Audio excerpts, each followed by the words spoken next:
Reverend Don Lewis coming to you from the beautiful metaverse. And this is Midday with Reverend Don. Welcome. And today is Friday, and it's time for our weekly roundup of stories. Um, I hope that you are having a wonderful Friday. I hope you've had a wonderful week. I do have a couple of interesting stories for today. Um, and I hope that maybe you'll have a few to add to it. The first story that I have today is to introduce a new show that's coming here to our network, which is called Pagan News. And this show will be premiering on Sunday at 3 p.m. Central or 4 p.m. Eastern. And it is exactly what it sounds like. It's a show on news for a pagan audience. It is a collaboration that will be airing on Corellian TV, Divination TV, Witchcraft TV, and Pagan TV. And will involve myself, Reverend Mary Hawk, Chris Copeland, and Harold Carter. And I think that it will be a fascinating program. We're going to look at different things in the news, different stories of interest. It will be airing once a month. And that, for me, is our first story. And I want to talk a little bit about the idea of pagan news. As long as I have been involved in pagan media, um, I've always been involved with organizations that have at least some focus on the idea of pagan news. Um, Ed the Pagan and I worked together for many years on many media projects that focused on pagan news. And I've worked independently on these as well. And hello to Nikki in the chat room. It's good to see you, Nikki. All the way back to the Wheel of Hecate, we had a section devoted to pagan news. The magazine Psychic Chicago had a section on news. The magazine The Round Table in Chicago had a section on news. And everything we've done online has always had a certain focus on news. Hello to Janet in the chat room. It's good to see you, Janet.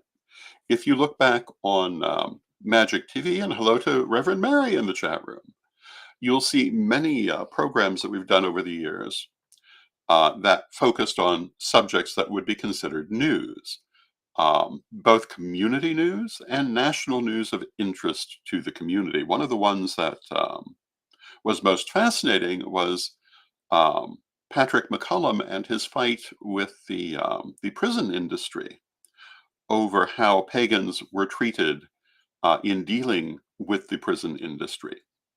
We've had a number of interesting stories of that in the past when it was going on.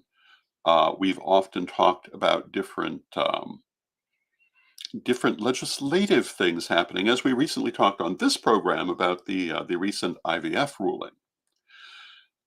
And so we've always tried to focus on that sort of thing. Way back in the 1980s during the Wheel of Hecate, we focused on the Helms Amendment, which we've often talked about here. And hello to Ozma in the chat room. It's good to see you, Ozma. One of the things I've found, however, is that a certain portion of the pagan community really seems to want to avoid all news of the outside world. And although on one level I kind of get that, it really is a statement about what the path means to us as individuals. For some people, I think this is a path of escapism. For others, it's our actual religion and life path. If it's our actual life path, then news is important to us. What's going on in the world is important to us, especially when it comes to legal issues and things going on in the law. In the pagan news broadcast, that's one of the things we will often focus on, although not every segment and not every time. Some of the segments will be a little more entertainment oriented, some will be more local stories, others national or international, to give a wide range of things that are happening. In my career, I have often focused on both um, and Reverend Mary says, we aren't ostriches. Get your head out of the sand. But it's true that I've often said I've often quoted the famous phrase that you may not be concerned with politics, but that doesn't mean politics will not be concerned with you. Ignoring these things is something we do at our own danger, and I want to emphasize the importance of news. So this will be a once a month broadcast. I hope that you will watch it, and hope that you will be entertained by it, but also informed about important things. And I think that you will find that there are a lot of things going on right now that are important to our community. And hello to Erica in the chat room. Erica says, first time watcher here. Sounds good. Thank you, Erica. We're very happy to have you with us. Um, you know, Corellian TV was formerly Magic TV. We've been going now for 20 years. Um, and more or less 20 years. And we have covered a lot of events. And hello to Lady Kai in the chat room. It's good to see you, Kai. And those they've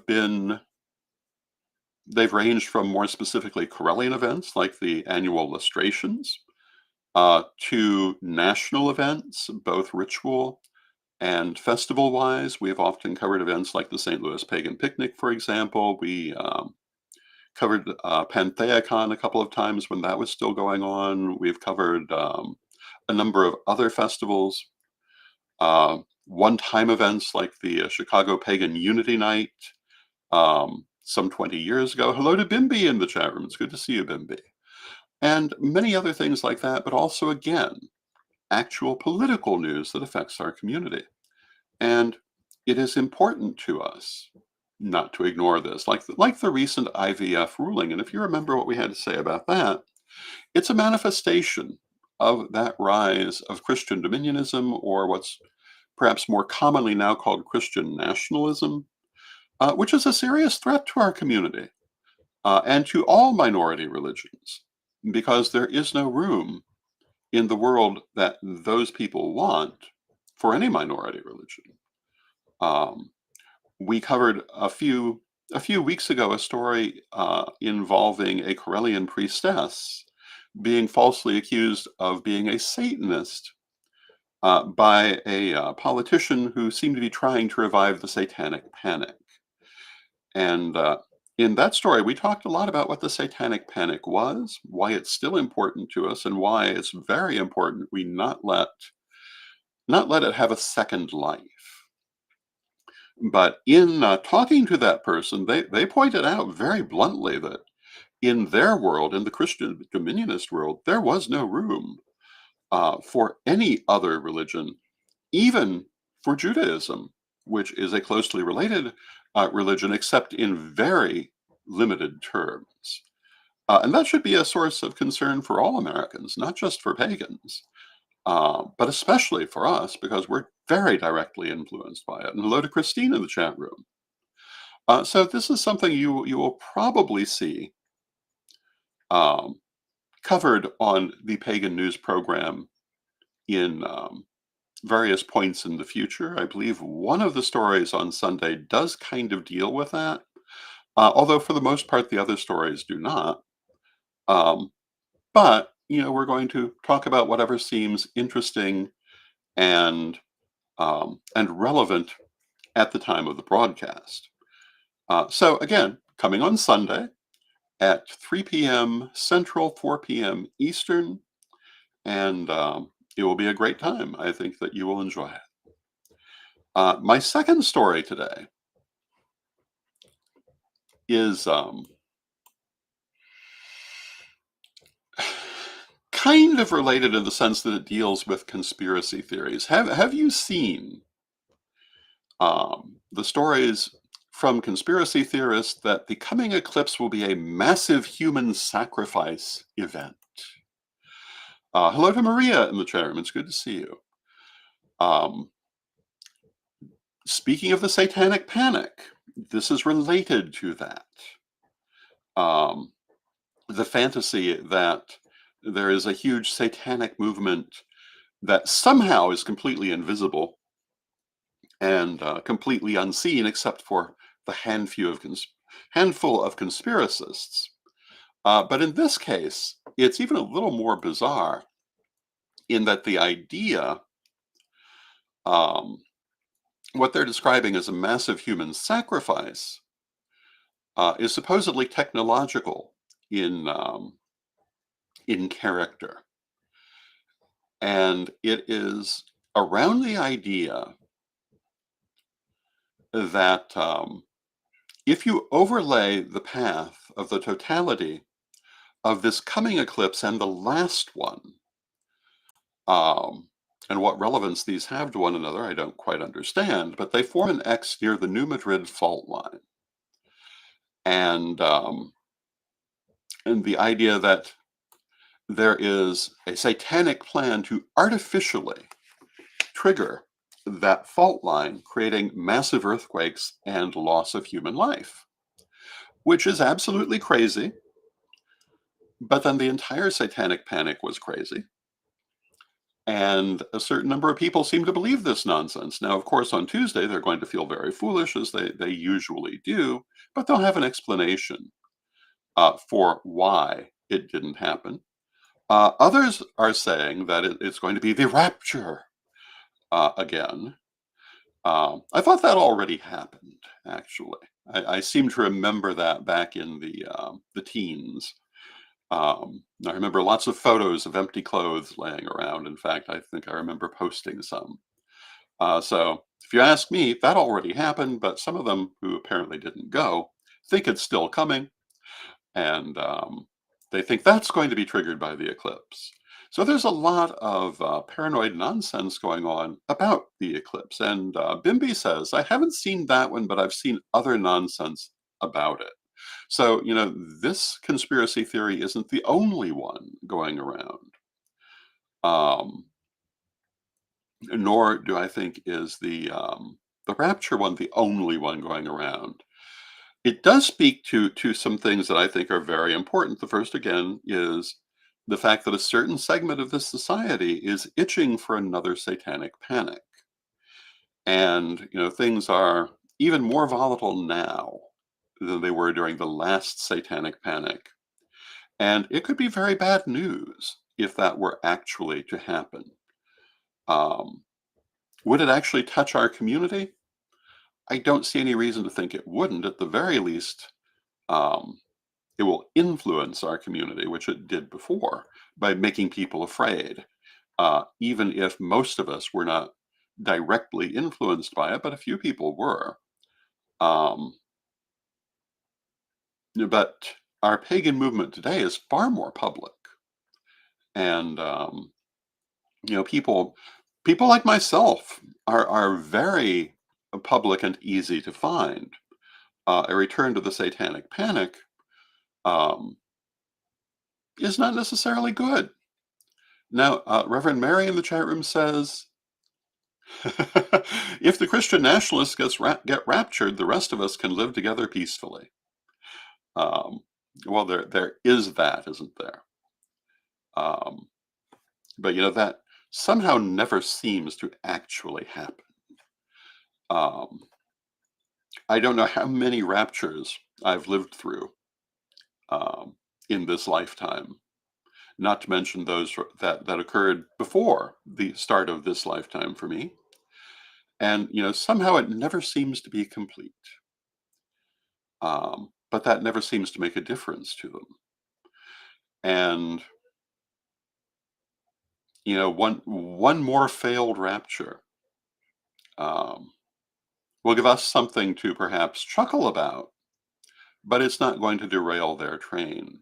And we need to be watching their train. We need to be, at this point, we really need to be thinking of how we're going to respond to the things that they're doing, because we missed our chance to do anything to head it off.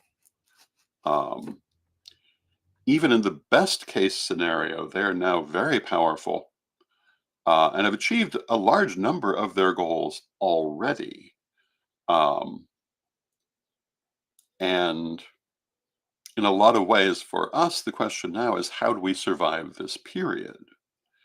And if possible, continue to thrive during it.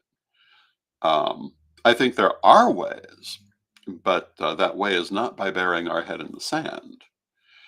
It is not by ignoring the situation, um, nor is it by thinking that we're going to somehow head them off. Again, I think it's too late to do that. They got what they needed. And now it's a matter of how fast and how thoroughly they can implement their agenda. And that remains to be seen. But they have many of the tools in place to do so no matter what happens. For example, in the coming elections, it would be very hard to disrupt them now. In the future, that might be different. Um, but right now, they've largely succeeded at what they wanted to do while we were busy arguing with each other. And I think the biggest thing I would say for future generations is to remember that lesson. Just because you choose to put your time into internecine arguments over nonsense, which most of these arguments were over personal political differences or political aspirations or liturgical differences, even worse, um, or subjects of identity. That doesn't mean that um, your enemies are going to be arguing among themselves, and it does not necessarily mean that you have an endless period of time to organize in opposition to what other groups might be doing. And we still have, as I say, I believe, a way forward, a number of ways forward. But what we don't have is a lot of time to just sit around and argue. Um, that those ways forward may be for us as a community. It may be individually for different traditions. It may be that we can't work together. Um, that doesn't necessarily mean that no one can do anything. But the one thing we can't do is just ignore it, in my opinion. So you'll hear me come back to this many times as we go forward, as I have historically. And I have to tell you, so many times when I talk about this subject, the reaction I've gotten from the pagan community is they don't want to hear about it, or worse, they don't believe it. And if you can be reading current headlines and not believe and understand this situation, I don't know what to tell you. Um, because it's about as plain as it can be. Like I say, what's a little less plain is what is our path forward as Christian nationalism continues to become more powerful. Uh, it is possible that it could yet be set back, but the problem is they've achieved so many of their goals, they can only be set back so far. Um, in particular, the dominance of the Supreme Court. So, this is a subject, again, that, as I say, we will come back to. And we'll see lots of conspiracy theories because they live on conspiracy theories. They use conspiracy theories to advance their agenda. Um, and I'm sure we'll see a dozen more raptures during our lifetime. Um, it seems to be a constant theme. So, we have that going on. And those were my two primary stories for today. Um, and I thought that they were very interesting to look at. There are, of course, lots of other things going on in the world, and but I think those were the two that I really wanted to touch on. And Kimberly in the chat room says they sell fear. Yes, and that's exactly what we're looking at. That's what these conspiracy theories are about. That's what all of these raptures are about. That's what this nonsense about um, satanic panic and human sacrifice um, associated with an eclipse and so forth. It's all about fear. Because if you're afraid, You're going to be looking for powerful protectors. And for people who don't have their own power, who don't trust their own power, because in the end, we all have our own spiritual power. But if you don't know that, if you don't trust that, uh, they will try to get you to come under theirs. And that's why they encourage fear. Now, what have we been doing this last 10 years? Our Corellian Peace Campaign. What is the Peace Campaign? Promoting energies of love and peace versus energies of hate and fear. We started the Peace Campaign in the belief that certain groups were intentionally disseminating fear as far and wide as they could for their own purposes, for their own political purposes primarily. And I think if you look back over this last 10 years or so, it's extremely evident now.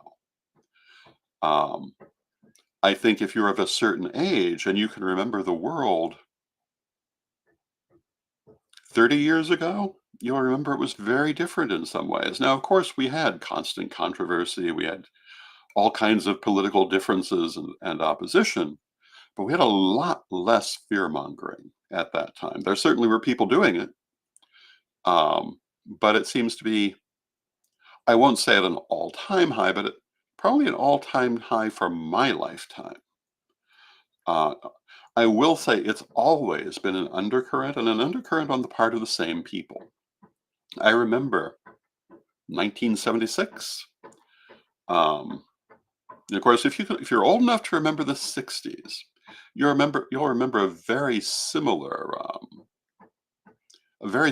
atmosphere. And Janet says, I'm seeing on Facebook about human sacrifice because of the eclipse. Yes, it's all over the place. And there are people who actually believe this nonsense. And hello to Cheryl in the chat room. Cheryl says, love your insight. Thank you, Cheryl. I appreciate that. Um, but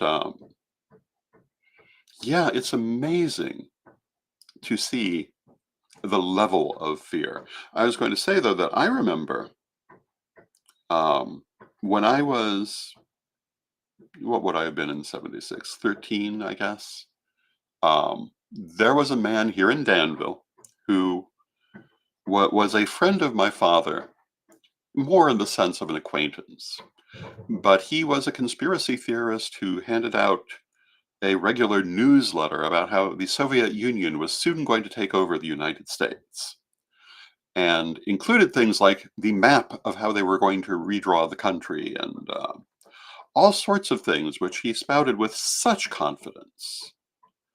Um, and Sir Edward in the chat room says, we could see a shadow army summoned from all this fear. And yes, absolutely. Um, and part of what I would say to this, to our community, which understands spiritual things, is that we're not only talking about politics, we're talking about metaphysics. That this is a conflict which has been going on for a long time and which is not entirely of this world. It is both physical and metaphysical. And do not think it's only political actions that are being taken. There's a lot of energetics going on, which is why the peace campaign. The idea of a shadow army. Um, I'm not necessarily certain what Sir Edward means because it could be a couple of different things. Um, it could be an informal movement or it could be a metaphysical force, and either one of them, I believe, is very much part of what we're dealing with. And so when I talk about how we're going to deal with this period, um, it's not just how do we survive politically, it's how do we defend ourselves metaphysically, it's how do we set forward our path, both politically and metaphysically. One of the things I've talked about with my upcoming ceremony for the eclipse on Monday is empowering the rebirth of our Corellian homeland here in the Danville area. But part of that also is setting forth metaphysically the path forward, creating that metaphysical road, um, that temporal ley line, if you would, that helps us to chart our path forward. I haven't really discussed that in detail until this moment, but that's part of what I am personally seeking to do in that ceremony and other ceremonies coming up, to create, again, a temporal ley line. Um, and Sir Edward says, I'm saying yes. Obviously, no, we know people who are creating fear acting as shadows, whisperers. We can see other manifestations. Absolutely. I am in total agreement with this. And we must take it into account in our actions going forward. Um, we cannot be ostriches with our heads in the sand dealing with this situation. And Kimberly says the book 1984 is the first one I remember. People believed it to be true, but nothing was said when it didn't happen. Yes, absolutely. Um, this kind of fear mongering, obviously, it's been going on for a long time. Y2K was a really big one. And when it didn't happen, a few people felt foolish. Mostly people just ignored it. Didn't happen. Um, but did it have an effect? I think if we look at the success of conspiracy theories today, yes, it did.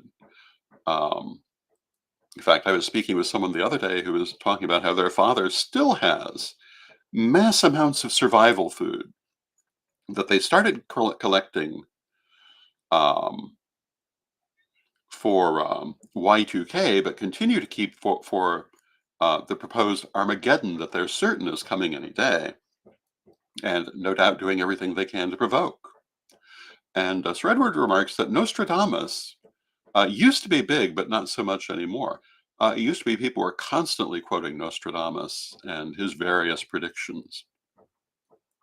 And yeah, I haven't heard Nostradamus recently, um, although Nostradamus is fascinating, both as a historical individual and in terms of their predictions.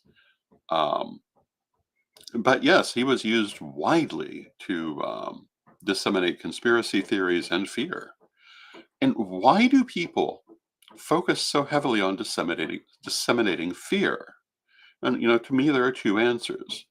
One, it helps them as individuals to feel more in control of their lives, that they alone are prepared for the horrible thing that's coming. That's a sense of power for them. But then there's the political aspect. And as I say, if you can get people to be afraid, you have a great deal of power over them.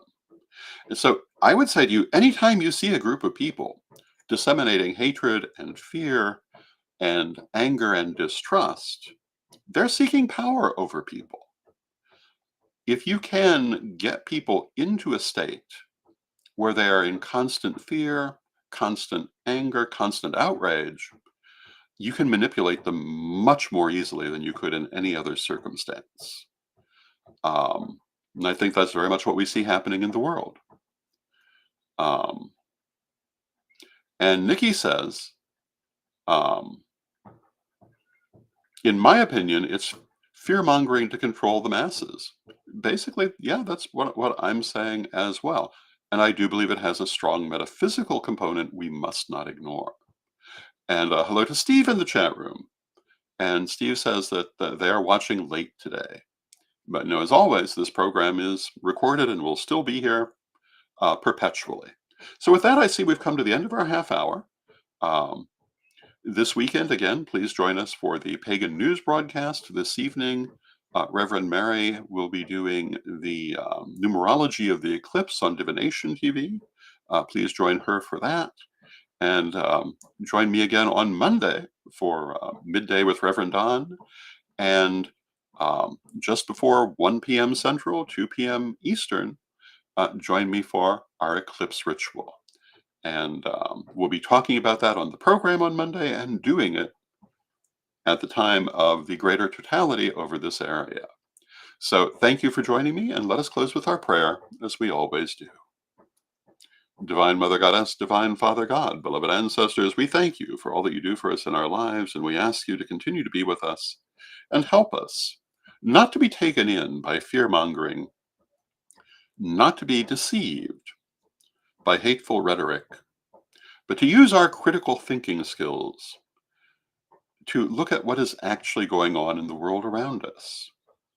Help us not to be misled by demagogues and those who would control us for their own purposes, but to use our minds to control our own actions in sensible ways. Divine Mother Goddess, Divine Father God, beloved ancestors, we thank you for this and for everything that you do for us in our lives, and we know that you're always with us, but from respect, we thank you for your presence, and may you be blessed now and always. May you be blessed now and always, and I will see you for Midday with Reverend Don on Monday.